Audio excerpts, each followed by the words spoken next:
Welcome back to another story on Infidelity Tales Lab. Before we begin, tell us, where in the world are you watching from? Now, let's dive into today's story. Chapter 1. The Architect of His Own Ruin. James Reed had always been a builder, not of houses or monuments, but of quieter things, trust, stability, a life measured in mortgage payments and anniversary dinners at the same Italian restaurant where he'd proposed.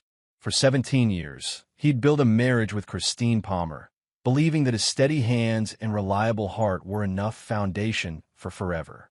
He should have noticed the cracks sooner. The advertising firm he'd poured his soul into for 2 decades downsized 6 months ago, and James's position as senior creative director became a line item on his severance package. Christine had smiled when he told her, the kind of smile that didn't reach her eyes, and said all the right words about fresh starts and new opportunities. Within a week, she'd filed for divorce. The proceedings were surgical. Christine's attorney, a shark named Morris McElroy with teeth capped too white and a reputation for destroying men, tore through James's finances like cancer. The house, bought with James's inheritance from his grandmother, went to Christine. The savings account drained for her emotional suffering. The car, the furniture, even the goddamn espresso machine James had saved for months to buy. Your Honor, McElroy had said, adjusting his Rolex with theatrical precision, my client sacrificed her own career aspirations to support Mr. Reed's ambitions. She deserves compensation for those lost years. The lie was so brazen James almost laughed in court. Christine had quit her receptionist job after 3 months of marriage, claiming migraines. She'd spent the next 17 years perfecting her tennis serve at the country club James couldn't afford to join. The judge, a gray-haired woman who looked like she'd heard every story twice, awarded Christine 70% of everything. James walked out of the courthouse with his clothes, his grandfather's watch, and a checking account showing $247. That night, Christine had called him, not to apologize, not to express even a shred of remorse, to gloat. You'll die alone and broke, she'd said, her laughter sharp as breaking glass. That's what happens to men who bore me, James. You were always so adequate. Roger says I should have left you years ago. Roger. The name hit him like a fist to the stomach. Roger Clements, his former business partner, the man who'd stood as best man at their wedding, who'd eaten at their table every Sunday for 5 years. The man who'd voted to eliminate James's position when the firm downsized. James had hung up without responding. What was there to say? She'd already taken everything that mattered. Almost everything. He still had his plasma. Chapter 2. The Transaction. The donation center squatted between a pawn shop and a check-cashing place on the east side, the kind of neighborhood where desperation wore a familiar face. James had driven past it 100 times, never imagining he'd be the one walking through those doors. The waiting room smelled of industrial cleaner and defeat. A teenage mother bounced a crying baby on her knee. An old man with shaking hands filled out paperwork with painful slowness. A woman James's age stared at nothing, her eyes hollow. First time, the receptionist asked. Her name tag read Kara. She had kind eyes that had seen too much. That obvious? You're wearing a tie. She pushed a clipboard across the desk. Fill this out. We pay $40 for your first donation. $40. James had spent more than that on wine he couldn't taste the difference in. Now, it was 2 weeks of groceries if he shopped carefully. He took the clipboard to a plastic chair that wobbled on uneven legs and began filling in the blanks of his diminished life. The nurse who called him back was young, professionally cheerful in a way that felt rehearsed. I'm Emily, she said, leading him to a chair that looked like it belonged in a dentist's nightmare. Ever donated before? Never. No problem.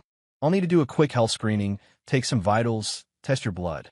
The whole process takes about 90 minutes. She wrapped a blood pressure cuff around his arm. So what brings you in today? Rent, James said simply. Emily's professional smile softened into something genuine. I hear that. She drew 3 vials of blood with practiced efficiency. Okay, I'm going to run these to the lab. Back in 5. She wasn't. 15 minutes passed. Then 20. James watched the clock, watched the other donors cycle through their chairs. tubes connected like some dystopian assembly line harvesting human fluid for profit. When Emily returned, her face had changed. The color had drained from her cheeks, and her hands trembled slightly as she gripped his file. "Sir," she said, her voice carefully controlled, "I need you to stay right here. Don't move. I need to call someone." "What's wrong?" Ice flooded James's veins. "Cancer. HIV. Something terminal they'd found swimming in his blood." "Nothing's wrong. Just please wait." She disappeared into the back office. Through the window, James saw her on the phone, gesturing urgently. Two other staff members crowded around her, looking at something on her computer screen, then at James, then back at the screen. 20 minutes later, 3 men in suits rushed through the donation center doors like they owned the place. They moved with purpose, parting the crowd of donors without touching them, radiating authority and expensive cologne. The lead one was in his 60s, silver-haired, and imposing in a charcoal suit that probably cost more than James's last paycheck. His eyes found James and locked on with laser focus. He walked straight to James's chair, stopped, and stared. His face cycled through emotions, shock, disbelief, something that looked almost like relief. "After 32 years, he whispered, loud enough for James to hear, "we finally found you." Chapter 3. The Inheritance in His Veins. The man's name was Albert Riddle, CEO of Riddle Pharmaceuticals. The other two were lawyers, introduced quickly and forgotten immediately. They ushered James into a back office that the donation center clearly didn't know existed, all dark wood and leather that didn't match the fluorescent despair of the waiting room. "Mr. Reed," Albert said, settling into a chair across from James with the gravity of a man about to change someone's life, "I apologize for the dramatic entrance. But what we've discovered in your blood," he paused, choosing his words carefully, "it's nothing short of miraculous." "I have cancer," James said flatly. "What?" "No." Albert actually laughed. "Mr. Reed, you're possibly the healthiest person in this city. What you have is something we've been searching for since 1993. A genetic mutation so rare that our models suggested only 3 to 5 people on Earth possess it." He slid a folder across the desk. Inside were charts, graphs, genetic sequences that looked like abstract art. 32 years ago, my daughter was diagnosed with Herman syndrome. Do you know what that is?" James shook his head. "Didn't think so. It's so rare, most doctors never see a case. It's a degenerative neurological disorder that destroyed her nervous system cell by cell. She was 8 years old." Albert's voice cracked slightly. "We tried everything. Every treatment, every experimental therapy.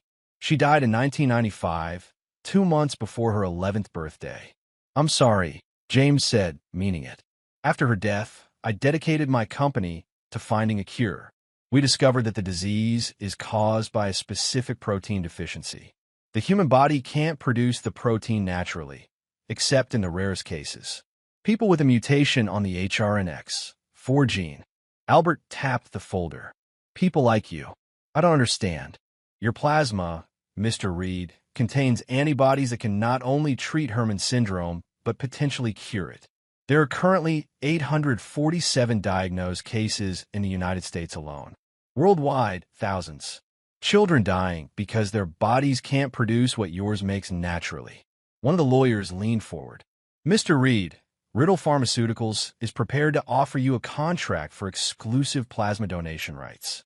We're talking twice-weekly donations, full medical care, and compensation of $15 million, Albert interrupted. $5 million signing bonus, $10 million paid out over 5 years. Plus royalties on any treatment developed using your plasma." The number didn't compute.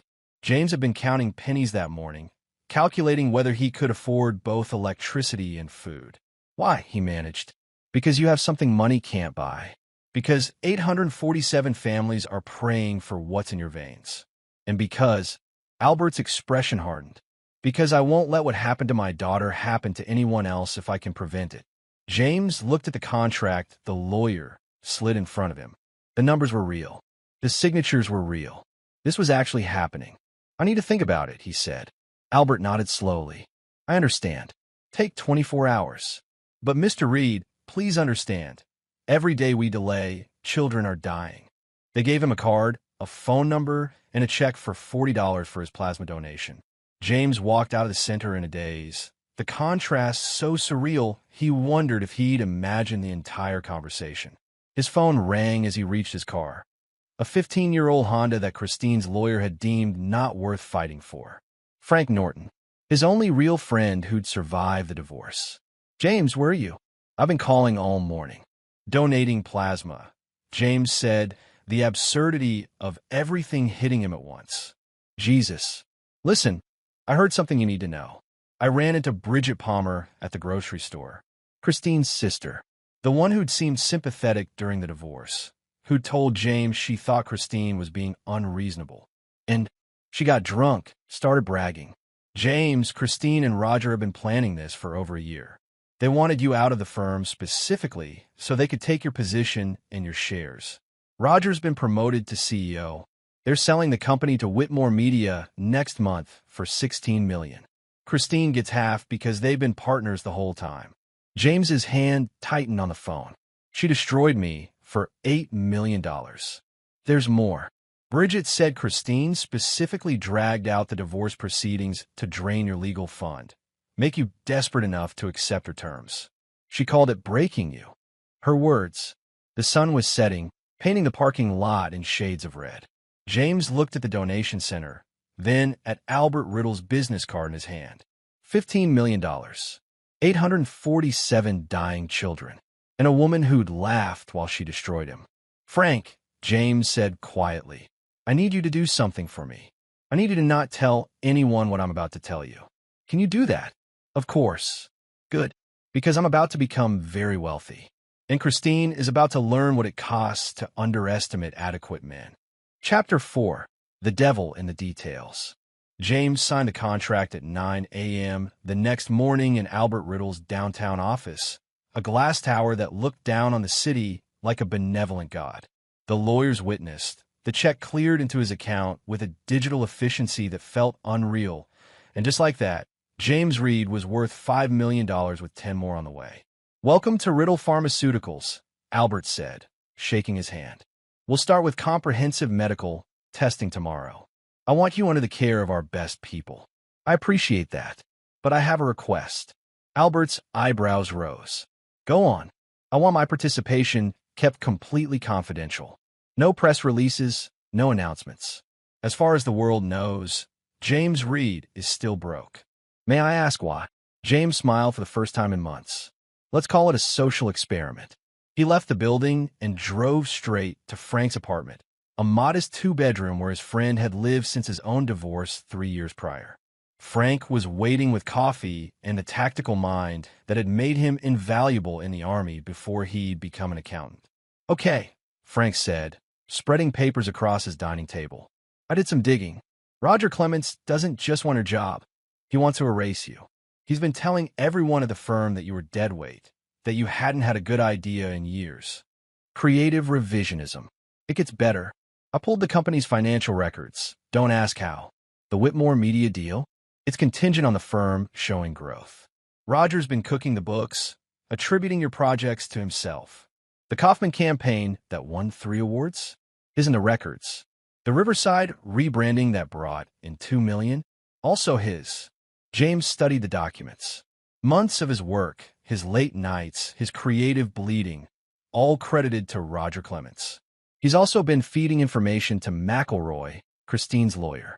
Every asset you try to hide, every financial move you made, Roger told them. They've been partners since the beginning. How long have they been sleeping together? Best guess, 2 years, maybe longer. Frank poured more coffee. Here's what I don't understand. Why go through all this? Roger's got money. Christine got most of yours. Why salt the earth? Because Christine doesn't just want things. She wants to win. James remembered their early years, the way she played tennis. Not for exercise, but to dominate. How she'd ended friendships over perceived slights. How she kept score in everything. Leaving me with nothing is the ultimate victory. So what's the play? James pulled out his phone, opened his banking app, and showed Frank the balance. $5,247. Frank's coffee cup stopped halfway to his mouth. What the hell? My blood is worth $15 million to a pharmaceutical company. They found a genetic mutation that can cure a rare disease. James smiled. Christine tried to leave me with nothing. She left me with everything. Okay, but what are you going to? I'm going to destroy them. Not with lawyers or court battles. I'm going to dismantle everything they've built, piece by piece, and I'm going to make them watch. Frank leaned back, a slow grin spreading across his face.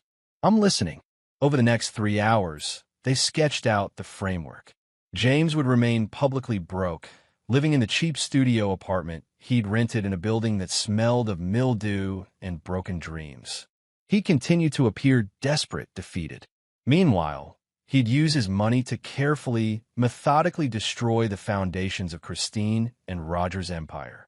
First, James said, I need information. Everything about their lives. Where's Roger vulnerable? Frank consulted his notes. He's got a gambling problem he thinks he's hiding. Poker games every Thursday at the Riverside Casino, consistently losing. He's into the house for about 60 grand. Good. What about Christine? She's expensive. Country club fees, spa memberships, that new Lexus. She's burning through the divorce settlement faster than anticipated. So they need the Whitmore media sale to go through. Desperately, James stood, walked to Frank's window. The city sprawled below, millions of people chasing their own small victories and defeats. Then we make sure it doesn't, James said. And we make sure they destroy themselves in the process. Chapter 5. Pawns and Players. The key to revenge, James learned, wasn't rage, it was patience. And capital. He started small. A shell corporation registered in Delaware under the name Norwood Ventures, managed by a corporate attorney who asked no questions as long as the retainer cleared.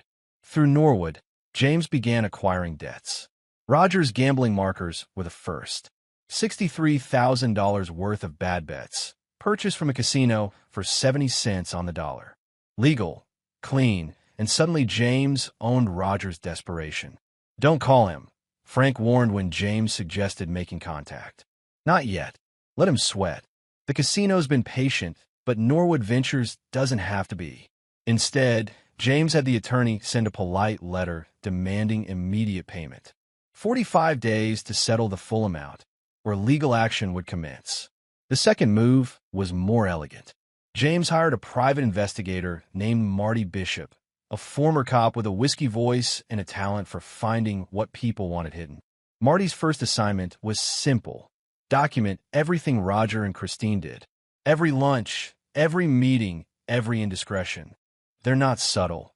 Marty reported 2 weeks later, sliding a folder of photographs across the table at the diner where they met. Country club lunches 3 times a week. She's wearing jewelry that costs more than my car. They're celebrating like they've already won. The photos showed Christine and Roger at the Riverside Country Club, champagne and oysters, laughing like teenagers. In one image, Christine wore a diamond bracelet that caught the afternoon light. James recognized it. She told him years ago it was her dream piece. $30,000 at Cartier. They're spending money they don't have yet, James observed. Counting chickens, Marty agreed. I also found something interesting. Christine's sister, Bridget Palmer? She's not as loyal as Christine thinks. Explain. She's got her own money problems. 3 credit cards maxed out, behind on her mortgage. And she's bitter. Feels like Christine got everything while she got nothing. The divorce settlement, the house, the car. Bridget's one conversation away from spilling every secret she knows. James smiled. Then let's have that conversation. Bridget Palmer lived in a townhouse in the suburbs, the kind of place that looked nice from the street, but had an air of quiet desperation in the details. The overgrown lawn, the faded paint, the decade-old minivan with a cracked windshield. James knocked on her door on a Tuesday morning, armed with coffee and an offer. She answered in yoga pants and a stained sweatshirt, her hair pulled back. James? What are you doing here? I wanted to thank you for what you told Frank. About Christine and Roger's plan. Bridget's face went pale. I was drunk. I shouldn't have said anything. I'm glad you did. Can I come in? She hesitated, then stepped aside. The townhouse interior confirmed his suspicions. Furniture from better times, photographs of children who'd grown up and moved away, the worn carpet of someone who couldn't afford to replace it. "I'm not here to cause trouble," James said, settling onto her couch. "I'm here to offer you a job." "A job?" "Christine trusts you. Tells you things. I need to know what she's planning, what she's worried about, what keeps her up at night." He pulled an envelope from his jacket. $10,000 now. $5,000 a month for 6 months.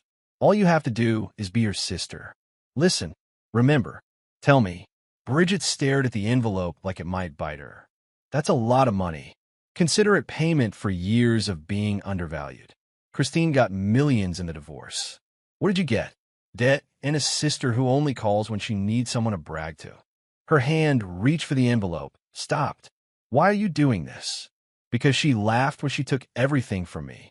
Because Roger destroyed my career and called it business. Because I've learned that adequate men, when pushed far enough, become dangerous." James stood. "You don't have to decide now. But Bridget, your mortgage is 3 months behind. Your credit cards are maxed. How long before you lose this place?"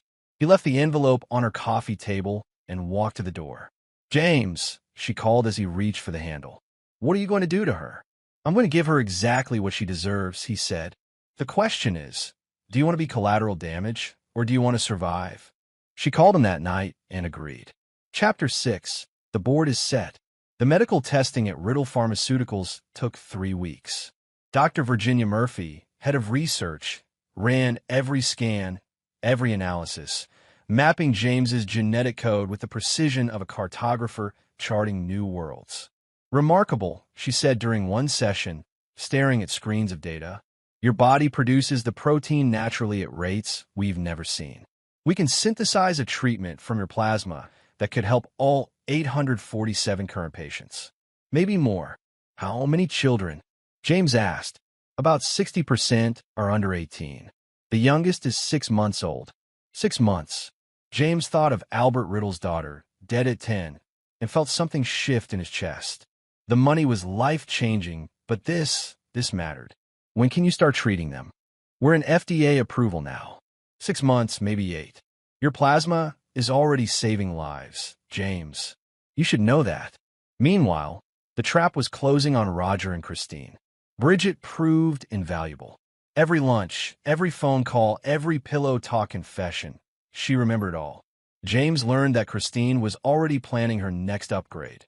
A house in the hills, $500,000, purchased with money from the Whitmore Media sale. "She's picking out furniture," Bridget reported during one of their weekly meetings. "Spending Roger's future like it's already in her account." Roger, meanwhile, was hemorrhaging cash. The gambling continued. Thursday nights at the Riverside, Friday nights, an underground poker club Frank's contacts had identified. Norwood Ventures collection letters had escalated. Roger's secretary had been dodging calls for weeks. James's third move was surgical. He bought Christine's dream house. Not under his name. Through another shell corporation, Redwood Holdings, he made an all-cash offer $20,000 above asking price. The sellers accepted within hours. Christine's realtor called her that same afternoon to deliver the bad news. Bridget reported the aftermath with barely contained glee. She threw her phone across the room, screamed for an hour, blamed Roger for not closing the Whitmore deal faster. "Good," James said. "Keep me updated." The Whitmore Media deal was his endgame. Frank had been digging, and what he found was beautiful in its simplicity. The deal was contingent on the firm showing consistent growth and ethical business practices. If Whitmore discovered fraud, creative accounting, stolen credit for campaigns, they'd walk away. James just needed proof. He found it in the firm's server, accessed through a backdoor that a talented hacker named Dale Benson had found for the right price. Roger's entire scheme was there. Emails reassigning James's projects, altered timesheets, fabricated client testimonials. Months of fraud, documented and time-stamped. "This is gold," Frank said, reviewing the files. "But how do you get it to Whitmore without revealing your hand?" James smiled. "We don't. We get someone else to." The anonymous tip to Whitmore Media's due diligence team came from a burner phone, untraceable. The email contained detailed allegations of fraud at James's former firm, complete with instructions on where to look in the company's server. Professional, concerned, devastating. Whitmore's lawyers descended on the firm 3 days later. Roger called an emergency staff meeting. Bridget learned about it from Christine, who was panicking. "He's terrified," Bridget reported. Christine, too. "Whitmore's auditors found something. They're investigating. Tell Christine you're worried about her," James instructed. "Be supportive. Let her trust you more."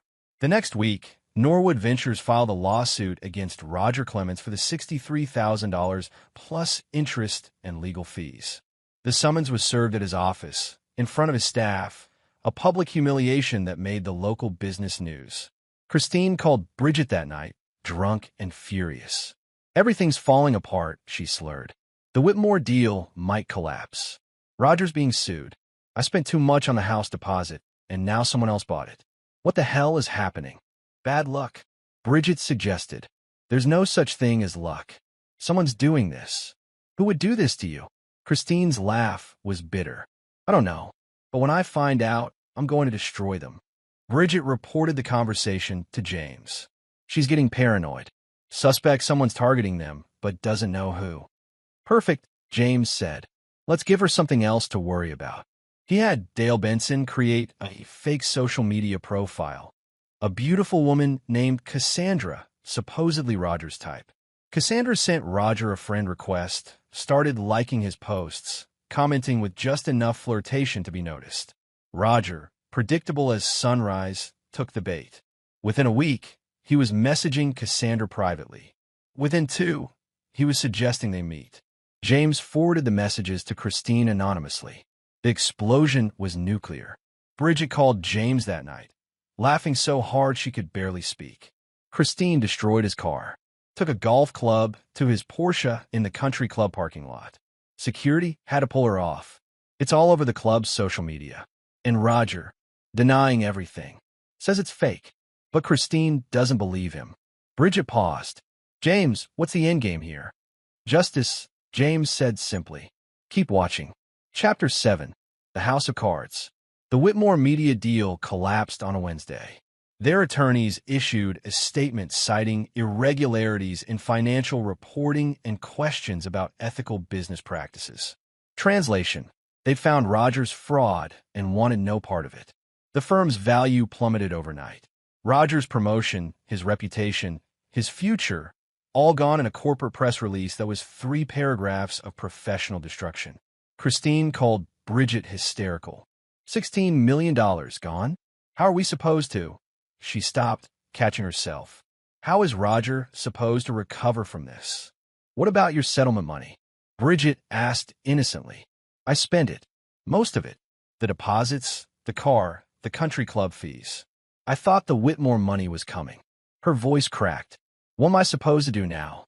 James listened to the recording Bridget had made and felt nothing. No satisfaction, no guilt. Just a cold certainty that this was exactly what Christine deserved. But he wasn't finished. Roger, desperate and cornered, made the mistake James had been waiting for. He tried to embezzle money from the firm to cover his gambling debts. Not much, $50,000 from the company's reserve account, covered with falsified vendor invoices.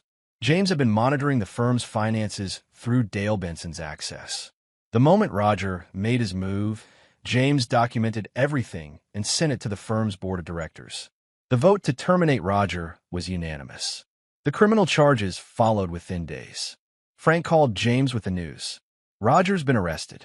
Wire fraud, embezzlement. The DA is pushing for prison time. And Christine, she's lawyering up. Apparently, her name is on some of the bank transfers. The DA thinks she might be a co-conspirator. That wasn't part of James's plan, but he didn't try to stop it. Sometimes justice found its own way. The final piece fell into place when Bridget delivered her last report. Christine wants to see you, she said. James's hand tightened on his phone. What? She called me this morning. Said she needs to talk to you. She sounds broken. Did she say why? Something about mistakes and apologies. James, I think she's finally realized how bad things are. Tell her I'll meet her. Tomorrow. The coffee shop where we had our first date. Bridget hesitated. Are you going to hurt her? I'm going to tell her the truth, James said. That's worse. He met Christine at 2 p.m. on a Thursday, in the same corner booth where he'd nervously asked for her number 20 years ago. She looked different, smaller somehow, her expensive clothes hanging wrong, her makeup unable to hide the stress lines around her eyes. "James," she said, her voice barely above a whisper. "Thank you for coming." He said nothing, just watched her struggle for words. "I know I don't deserve your time. I know what I did was." She stopped, swallowed. "Roger and I are in serious trouble. The charges, the lawyers, it's all falling apart. I need help." "You need money," James corrected. "Yes." She couldn't meet his eyes. "I know I have no right to ask, but you were always generous, always kind. Maybe we could work something out. A loan. I could pay you back when." "When what, Christine?" "When Roger gets out of prison. When you're acquitted of fraud. When the money fairy drops 16 million in your lap." She flinched. "You're right. I'm sorry. I shouldn't have." "You laughed," James said quietly. "When you called me that night. You told me I'd die alone and broke, and you laughed. Do you remember that?" "I was angry. I didn't mean." "You meant every word. You spent a year planning how to destroy me. You and Roger gutted my career, took my home, drained my accounts. You called it winning." He leaned forward. "Did you win, Christine?" Tears ran down her face, ruining her mascara. "I made mistakes. I was stupid and cruel, and you were who you've always been.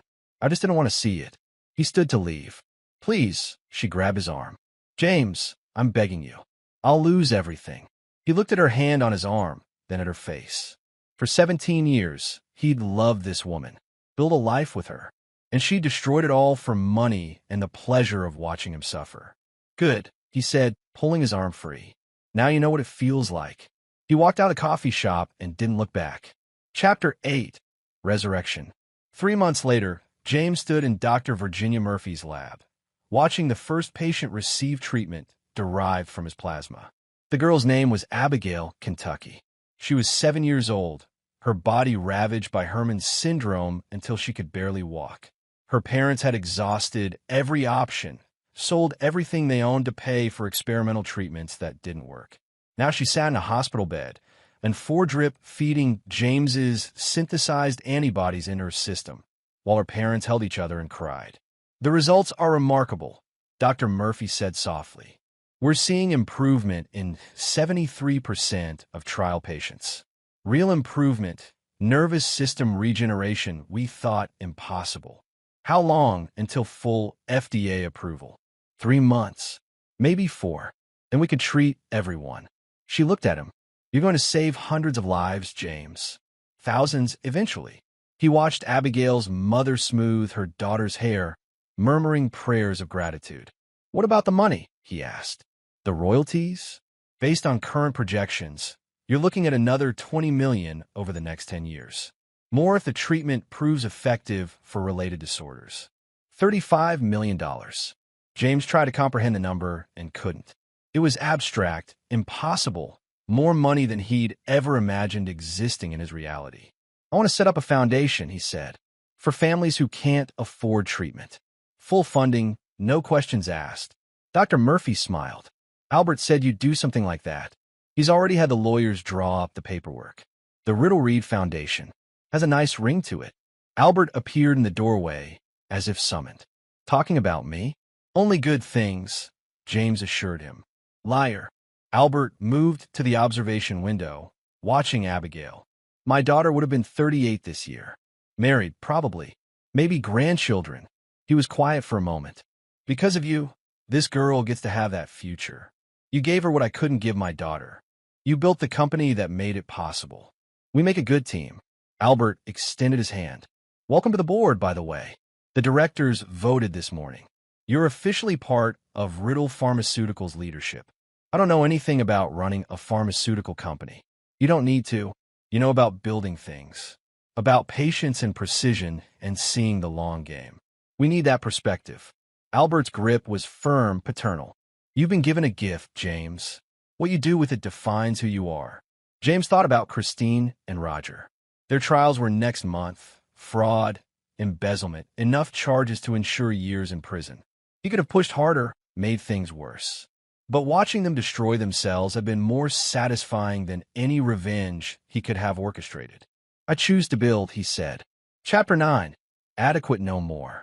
6 months after the plasma donation that changed his life, James stood in his new home.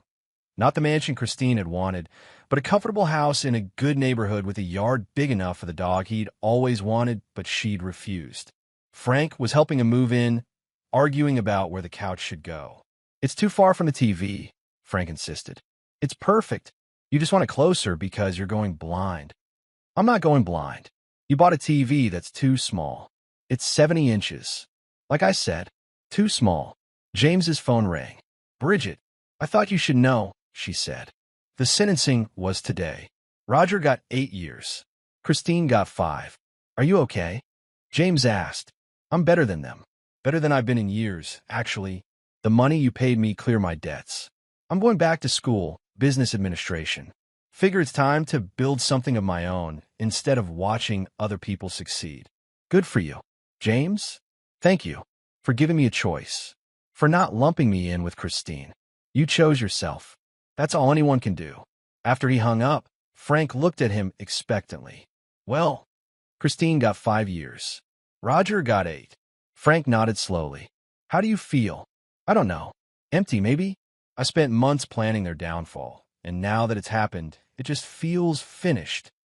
"That's because revenge was never the point. You wanted justice. You wanted them to face consequences for what they did. That's different, is it?" "Yeah. Revenge is about hurting people because you're hurt. Justice is about balance, making things right." Frank settled onto the couch, in the wrong spot. James noticed, but didn't comment. "So what now?" "Now I live. I build the foundation. I work with the pharmaceutical company. I figure out who James Reed is when he's not someone's husband, or someone's employee, or someone's mark." "Sounds adequate," Frank said with a grin. James threw a pillow at him. The doorbell rang. Albert Riddle stood on the porch, holding a bottle of wine that probably cost more than James's first car. "Housewarming gift," Albert said. "May I?" "Please." They sat in the backyard as the sun set. 3 men who'd found unexpected friendship in unusual circumstances. Albert told stories about his daughter, about the company's early days, about the dozens of children whose lives James's blood had saved. "We got the latest results today," Albert said. "Abigail Kent is walking. Not just standing, not just a few steps walking. Her parents sent me a video. She's running around her backyard, laughing." James felt something catch in his throat. There are 42 other stories just like hers. Kids getting better, families getting hope. "Because of you," Albert raised his glass. "To James Reed, who proved that adequate men, when given the chance, are capable of extraordinary things." They drank to that. Later, alone in his new bedroom, James thought about the plasma donation that had started everything, about walking into that center with $40 worth of hope and walking out with a future he never could have imagined. Christine had been wrong. He hadn't died alone and broke. He'd been reborn, surrounded by people who valued him, doing work that mattered, building a life that was truly his. And somewhere in a prison cell, Christine was learning what it meant to lose everything. The symmetry was almost poetic. James's phone buzzed, a text from Dr. Murphy. Another success story, another child responding to treatment. He read it, smiled, and set the phone aside. Tomorrow he'd go to the foundation office, review grant applications from families desperate for help. He'd meet with the Riddle Board, discuss expansion into research for related disorders. He'd live this impossible life that had been handed to him. But tonight, he'd sleep in his own home, in a bed he'd chosen, in a future he'd built from the ashes of his old life. Adequate? No, he was so much more than that. And he always had been. And there you have it. Another story comes to an end. What did you think? I'd love to hear your thoughts in the comments below. If you enjoy this story, consider joining our community by subscribing. It means the world to us. For more stories like this one, check out the recommended videos on screen. And I'll see you there.